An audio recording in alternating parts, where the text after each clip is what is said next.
What is the hardest part working with athletes? I know as a physical therapist for myself, it's trying to get people to comply with their exercise program. And I can imagine, for athletes, a little bit easier for them to stick to their exercise program. So rather than speculate, I guess, what's the hardest part for you working with athletes? Yeah, that's a good question. I think the challenge working with high level athletes are they've got so many things pulling at them, like from so many different stressors outside of just basketball.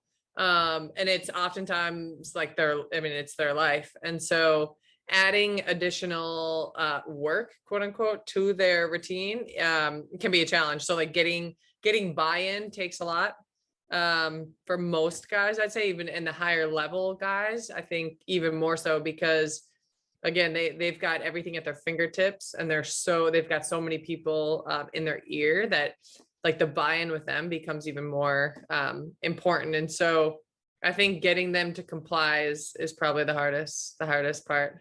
It's Yeah, not as easy as you'd think.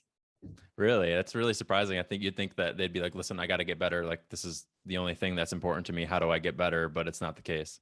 Well, it's hit or miss. You have an athlete on both spectrums. So you have the athlete that you got to protect against themselves, where you give them something and they'll do it 7 times a day because they're determined to get back on the court. And then you have the athlete that doesn't necessarily want to do it all, but wants to return. So they might try to, skip those corners. So both you just need to manage a little bit differently. But I think getting both to really buy into the entire plan, whether it's doing more than they are currently or less than they are currently, both sides, you gotta get that buy-in. So it can be challenging.